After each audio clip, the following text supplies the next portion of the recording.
Nigeria McWilliams. And I'm Janae Craig. And we gathered you in this room today to let you know that we all have one bad habit in common. Can you guess what that habit is? You don't exercise? Can you guess what it is? Too much fast food? Well, I think we both can agree that those are bad habits, but actually the one we're going to talk about today is sleep deprivation. Me and my partner Janae and I are both scholars, and we want to admit that we both suffer from sleep deprivation. And through firsthand experience and research, we both know that sleep deprivation affects scholarship. So when you're sleep deprived, it affects the way you think critically, the way you prioritize, and the way you memorize. Now that we've previewed the topics for today, let's get into more details about these effects. Sleep deprivation affects your critical thoughts. In a study, non-deprived students perform better than deprived students. The study consisted of students having 24 hours of sleep or about 8 hours of sleep. And as you expected, the deprived students performed worse when they took a questionnaire.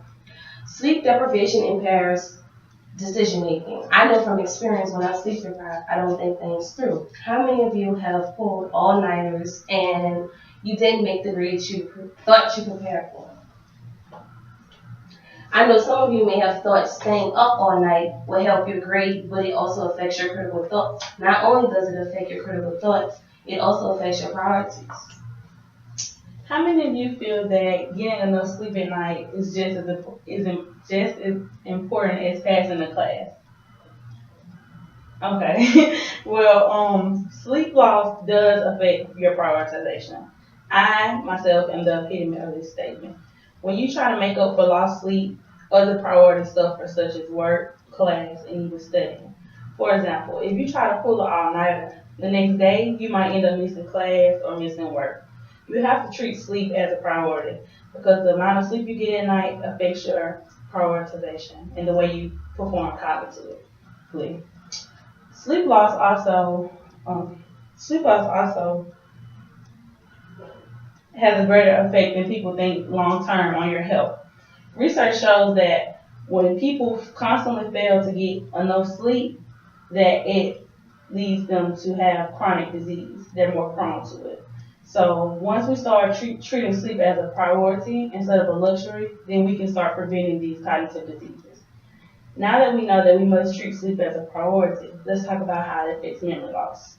Memory loss can be affected by sleep loss. In a study, without sleep, your brain won't be able to function as it should, and it has to recharge. The study states that when you sleep, your body rests and your brain is busy processing and recalling information and forming memories. Sleep-deprived students struggle with familiarity. A study stated that sleep-deprived and non-sleep-deprived students were shown faces, and the sleep-deprived students didn't recognize the faces that they had seen before. Sleep deprivation not only affects your memory loss, but it also affects your ability to succeed. Now let's wrap up by talking about the effects. In conclusion, sleep deprivation affects the way you think critically, the way you prioritize, and the way you memorize. Sleep deprivation affects your scholarship.